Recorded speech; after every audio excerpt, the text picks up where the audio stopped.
Welcome back to the Stephen Knight Show. I want to remind you, we're all over social media, our Facebook, Twitter, Instagram, and of course, our official website, thestephennightshow.com. Please go to our YouTube channel, The Stephen Knight Show, subscribe, like, and comment. All right, so going away from politics, Lori Harvey, that's Steve Harvey, I think it's his stepdaughter, but it looks like that she will not be facing any time behind bars when it comes to her hit and run case. According to TMZ, a court of official revealed that earlier this week, Lori appeared in court and took a plea deal with prosecutors. She originally pled no contest to one misdemeanor count of resisting arrest. Through her deal, Lori had been sentenced to 2 years of probation. As previously reported, back in January, she was charged with hit and run incident that took place last October. She allegedly smashed her G-Wagon into another car, causing her car to flip on its side. She allegedly attempted to get away from the scene, and authorities found her walking not too far from the scene. So mind you, her car was flipped over, but she walked away. Previously reported, she was charged. Charge was against her was 2 misdemeanor charges, 1 count of resisting, delaying, obstructing of peace, and 1 count of hit and run resulting in property damage. When she entered her not guilty plea, she was facing at least a year in jail and has been convicted of her charges. Now, the incident occurred after she held a big birthday celebration in Jamaica with her family and friends, and that's when they start saying that she was dating Future because he was there, but they soon later seemed to be broken up because she started being the same with Akon's brother, Boo. What are your thoughts? Do you think that the 2-year probation was more reasonable than the year in jail, Chantrice?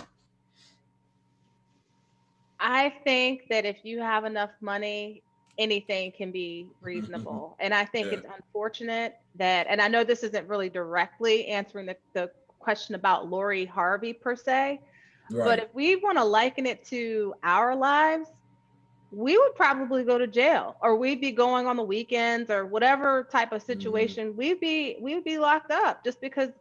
And I can't speak to what's in your bank account, but I just know because there's notoriety with her name, then she's probably going to do something like this again. She might have been under the influence of something. I don't know. And again, I have no data to confirm that, but I will say that she's going to get off scotch-free, and her behavior likely won't change. Yeah. And Lori Loughlin from Fuller House, she recently reported to jail for the whole college scandal, and they said that she had committed to staying the whole term of her jail sentence, but she's having such a hard time. They said she should be getting out soon. Nair, do you think there's something to be said about these celebrities when they get in trouble and not having to deal with the consequences of their actions? Yeah, Chantrice, she summed it up. I mean, these are notable people, so they're under the influence of celebrity. They're under the influence of their popularity and fame and access. So, is there something to be said? Absolutely. It's not necessarily it's not a fair or just system, because there was a mother we know who spent jail time for letting her child go to a better school, not even a university, but a better school, just for his education on a minor level. So yeah, we know that there's a big difference, and it's not a fair system. But this is the world. This is America. This is the world we live in. This is the nation we live in.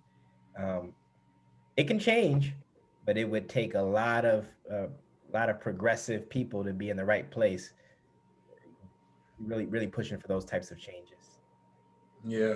Can I just ask, not to go too far deep here, but we're talking about $500,000 that she allegedly spent to make sure her daughters went to USC. Now, USC is a great school. Yeah. Really, there are so many great schools. I'm not spending $500,000 because my daughter decided that she didn't want to. I'm a celebrity. She can get a job. I will figure it out. If she's not college material, and there are a lot of people who are brilliant and who have very successful careers, and just college just isn't for them. Right. Why would you even spend $500,000 so that your daughters can not appreciate the fact that now you're going to jail? Prestige. It goes with who they are. It goes with the keeping up with the Jones. Yeah. And I feel like that starts the pattern of I have no And there accountability for to my actions. Point and it's taken. also And one of our politics daughters involved already in there had, too. yeah, yeah.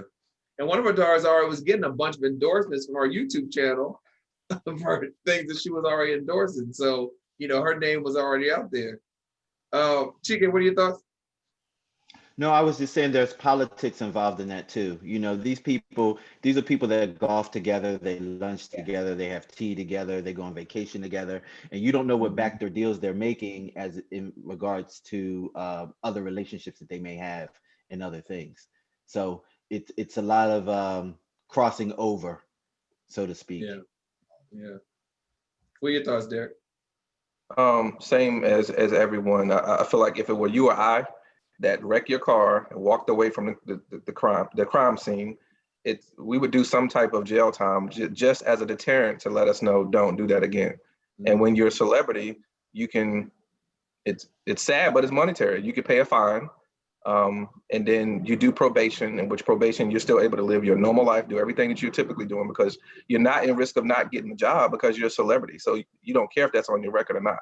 So Yeah. it's not a deterrent. It's just something for them to say, oh, well, let me do this again. Or if this happens again, I'm gonna have the same actions because there are no consequences because Right. I'm Steve Harvey's daughter. I can't buy my way out of. Right. Mhm. Right. That's true. I mean, remember Brandy killed someone. Laura Bush Yeah. killed someone. Yeah. Halle Berry killed someone. These people have killed someone and no jail time. Really Yep. great point, TK. Yeah.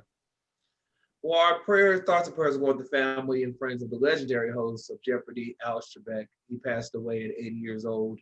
Was battling with pancreatic cancer. He announced it last year that he had it. And mind you, he literally was shooting shows a week and a half ago. They have enough shows that he's taped that last through Christmas.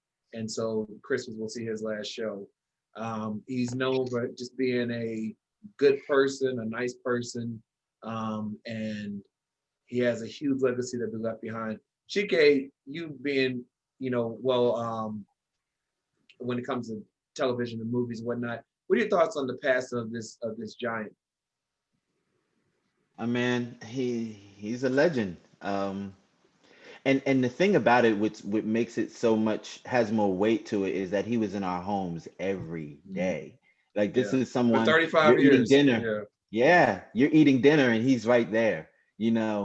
A lot of people now that are adults grew up with him. I Yeah. remember my grandma watching, him at me being younger and, growing up eating dinner every day, watching him on TV. He's a part of the Mhm. family. I Yeah. felt like I knew him. So, yeah. Yeah. What are your thoughts, Chantress? A lot of people thought this was inevitable because of the type of cancer he had. Actually, the same cancer my mom passed away from. But what were your thoughts when you heard the news? I was definitely sad. It was almost like a distant relative passed away. And, you know, one of the great things about Alex Trebek is that he always seemed so even, so smart, Mhm. caring. Just seemed like he was well versed across the board, not just in one area. Right. Um, as you probably know, he's Canadian American. I love my Canadians. It's almost like the Midwest on steroids when you talk Right. about like that hometown feeling, like you're welcome in my home type situation. Yeah. But yeah, he will be missed sorely. I definitely would be like, I'm not watching Pat Sajak. I'm waiting for Jeopardy. Yeah. So it'll be a loss for sure. Absolutely. And now you're already talking about possible replacements. Now there's this guy, I can't think of his name, but he is the most winningest contestant. They think he might be a good replacement because they said he has a good personality, he's very smart. Do you think there will be a replacement, or what do you think will happen with the show? I think they will try to replace him, and I think there might be some upgrade to the show, but it won't be the same. That guy was cool. He brought a special cool to that show. It was cool when I was young. It's cool now. Like she said, he was just seemed like a very well-rounded, smart man. like a kind man. And you never really heard, I didn't hear many things outside of his work about him. You know, he wasn't in the rumor mill too heavy. So, you know, you never were able to really form any type of opinion about his life. You were just, you knew him as that personality. And I really appreciated that. Like she said, he was like a family member because I know I grew up with him. I know I did for sure, you know, from the 80s up until now. So it was sad. It was sad to see someone so special go, someone so special to the TV family and to many of our homes. I saw someone mention something on Instagram about how most of their grandparents or fathers and mothers would watch, immigrants would watch that show to learn information about the States, you know? And I said, wow, I never even thought about that. We did it too, but that makes a lot of sense. And I can see how he could be very special to the Caribbean community and other, you know, expat or immigrant communities as well.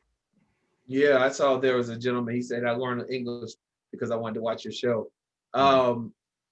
Derek, what's your reaction? I think it shows a testament of his character by he was continuing to go to work in film. Being someone that's been through chemo firsthand and also witnessed people go through chemo, it's tough to put on your face every day. And he was putting on his face for America every day, going to work, making sure that we still enjoy Jeopardy the way we used to enjoy Jeopardy by seeing his face.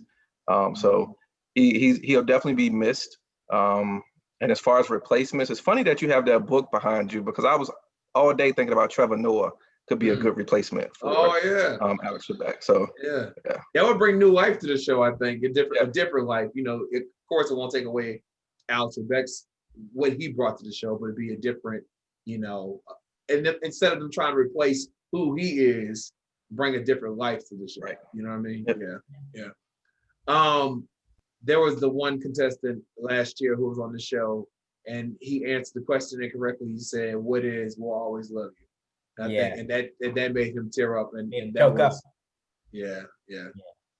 Well, last before we go, I want to send a congratulations to the late great Whitney Houston and Notorious Biggie Small, baby. They were inducted to the Rock and Roll Hall of Fame, and both were accepted by members of their families. Whitney's sister-in-law and her mother accepted for her, and Biggie Smalls, his daughter, and CJ Wallace, they accepted for him. So two legends getting their props after death. And I have to say, Whitney Houston also broke two other records last week. She's the first Black woman to have 2 diamond albums, and her song "I'll Always Love You" surpassed 1 billion views on YouTube. I wonder why. Steven, I may have watched a couple times. 999 million of them. Well, listen, Sean Trees, Morgan, Derek Venable, y'all, thank you all so much for joining us tonight and sharing your expertise. Have a great week. Chike, I'll see you in movie reviews, and Naya, I'll see you next month in Seattle. Thanks. Right. Take care, everybody. Have a good one. All right, right back after this. Have a good night.